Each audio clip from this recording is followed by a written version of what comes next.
Hello and welcome back to awtoolbox.com.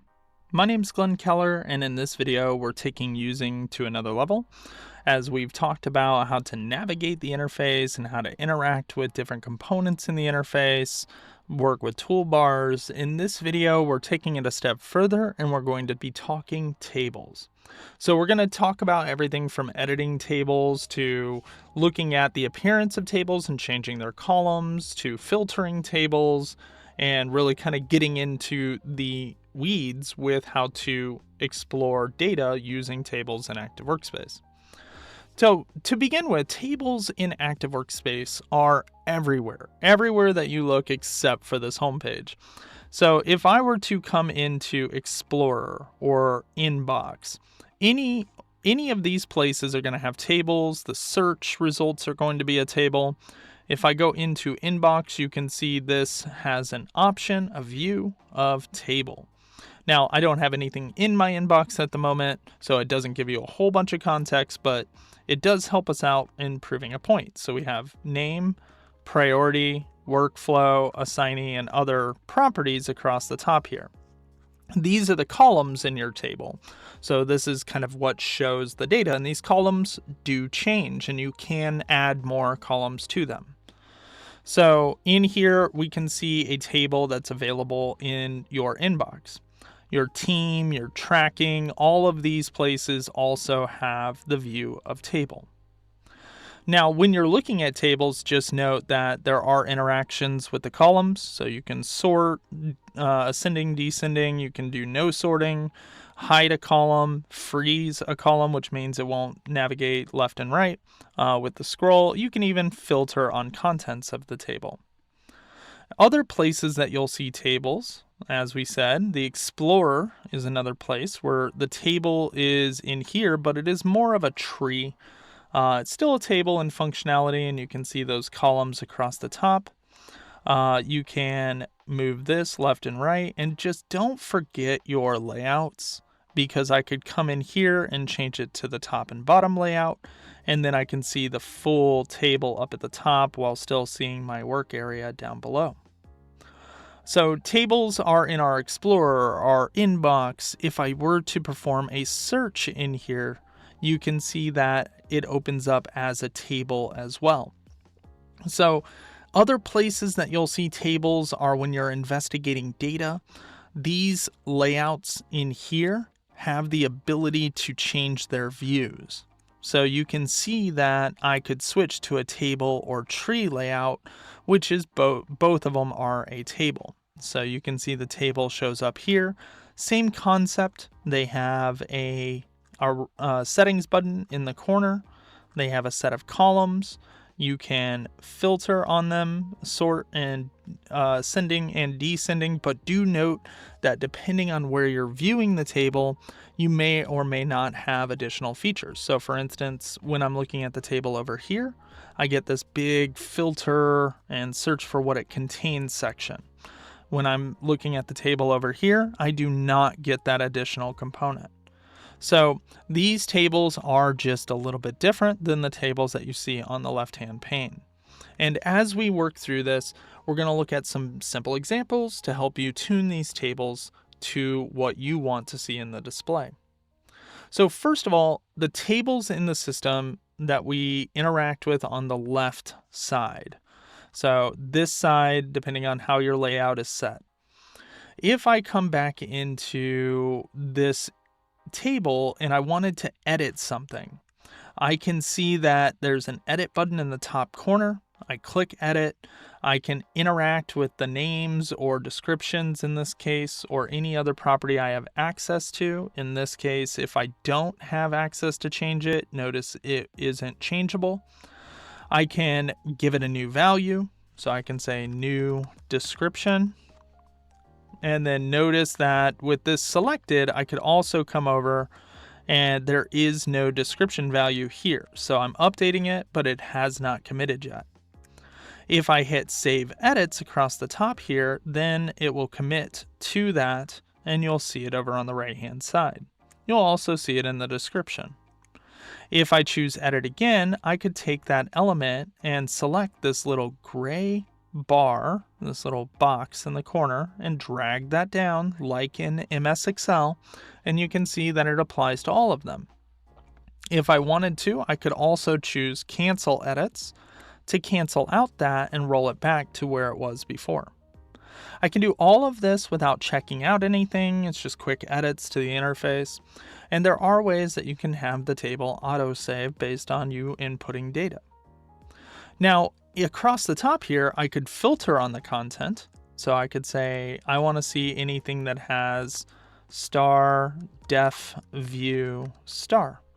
And I could clear out what I typed in or click search across the right hand side and see anything in that table. So I'm searching here, but I'm also filtering those search results here.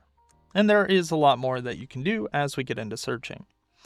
But the tables allow you to filter those results, and you can see only what you filtered on.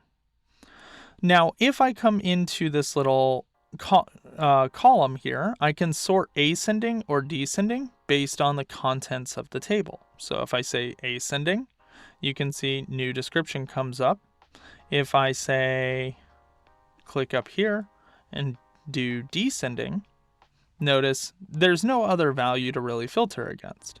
So I'm going to hit the X here, clear out that search, and just hit search again.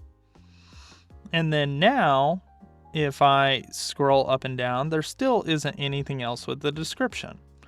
So I need to find something in the system that has something sortable, and what I can see is the name. So I'm going to come in here and do an ascending sort. And you can see audit, analysis, MFG, rec. So this has sorted this name column to be ascending order. If I do descending, you'll see that the trace report is first, and it basically is alphabetic in reverse. I could go back to no sorting, which will be what the system gave me by default. And then I could also just repeat that filter, which you could see at the top of the page, the find in this content. So I could say audit is what I want. I'm going to filter on that, and then it shows me audit. It also gives me the filter icon here saying that the table is filtered. If I clear the filter here, I could clear it, but I could also say show me the filters and the objects to be able to select them here. So I could, anything that I had filtered with is here. Just note that you could also change that it doesn't contain, but it begins with or ends with that value. In this case, I'm just going to go ahead and hit clear. It clears all of them and brings it back to me.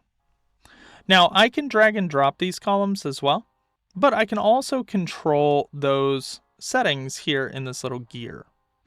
If I click the gear, there's a couple of different options. Word wrap, arrange. If I wanted to word wrap something, it essentially, if the column is really narrow, it'll put the line and word wrap it here. So this seems pretty detrimental to working in a table, but it is a newer feature in Active Workspace. And then if I go to arrange gives me this little dialog here, and I can basically choose more columns on the left and find any columns that I want to add. So I could say ID, move that over, and notice it's already over here, so now I have two. So I want to make sure that I only have the ones that I want. I could come in and say I want this relationship to show, and then use these arrows to move them over. And then I could save and arrange, which applies it instantly, or I could actually save it as a completely new column arrangement. So in this case, I'm going to save it as a new arrangement. I'm going to say with relations, save and arrange. And then if I scroll to the right here, rendering has been added to the list of columns. Now, if I rearrange this, I didn't like it here. I want it here. Go back into the arrange option. Notice it remembered where my panel was from the last time. That's pretty cool.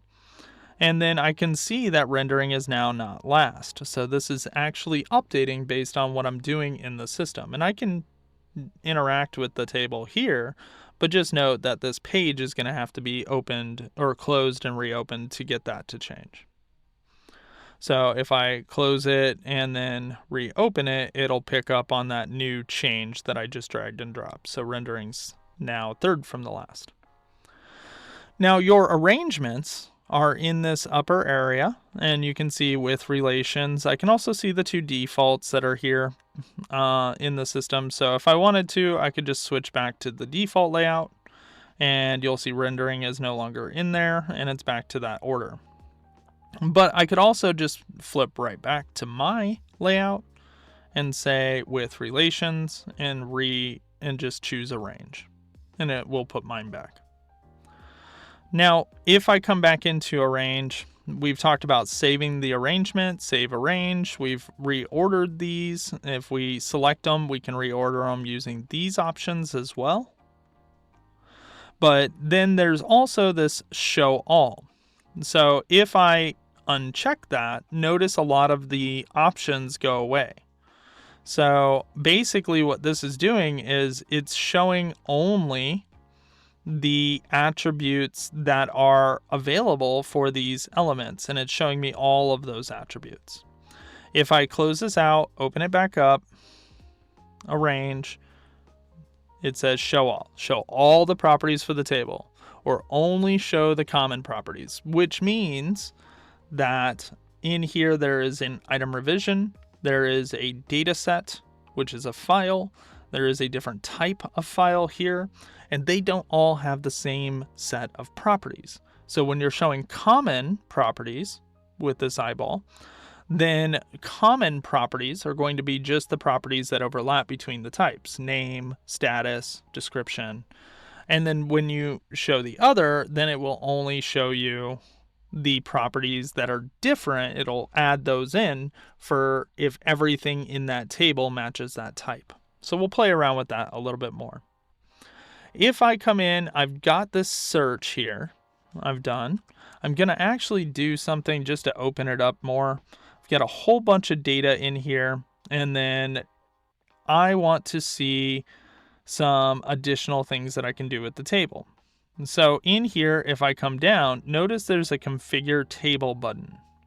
The table configurator is something that I get as a more advanced user. So I could come in here and define the table configuration for this page. You may not see that as a basic user, but if you are taking this course to become familiar with administration, take note that we'll talk about the table configurator in the administration section. So really the options you have are these. Notice clear all filters is here, and that gives you what you need to work with tables. But notice that there are options across the top where you can create a report and then do different things against this table. So if I create a report, I could say a list of results, a summary report. I could say start with a blank report, or let it create a report using some criteria. So I could say start with a blank report, hit create, and then I could define my search as a report in the system and get a set of tables that way. Not really in the table spectrum, but just kind of gives you some buttons that you'll see with the table. I'm going to come back up. I'm going to flip back to my preferred layout, which is this left-right layout. And then notice that there's this Excel round trip. So if you have Excel in here, you can export this table to Excel and then import anything that you modify. And as long as you have permissions, it will do that. Take a look at some of our Office integration videos that we'll be producing to examine more about this export and import capability. So that is that type of table. But again, we also have the table sitting over here. So this table has things, contextual buttons. So buttons where we could say add something to this table rather than to here. Because if I were to use the add button up here, new add, this would actually pertain to that table. If I wanted to add something directly in here, then I could click add here and it will do it in context to this table. And the same goes with the paste and the copy. So if I wanted to copy something out of this table, I could select it, choose copy, but I could also copy it here. just kind of giving me a little bit more control, not having to move my mouse so much. I could export out to Excel, I could check out the object, I could add it to favorites. I could also change my selection mode, the exact same thing that we saw over here. So finally, this one has a tree and a table mode. So just note that in this one, you get a little bit more view. With the tree and table, you also get the list and comparing images, but you can interact with the child elements right here in the table. I know this is something a lot of my users have been wanting over the years as Active Workspace developed, and Siemens has provided it. Note that those additional capabilities you may or may not get with the newer version of the system. This is, again, Active Workspace and Teamcenter 2506. So, we have talked about tables in a nutshell. If you are working more in the capacity of a super user, somebody that has additional access to some other applications. So you could be defining your organization and notice that there's a table in here that doesn't have columns or a little settings box. So just note, as you branch out and you start getting into more advanced roles, the tables are going to look a little bit different in some of these more advanced applications, but in general, the capabilities are there, just limited.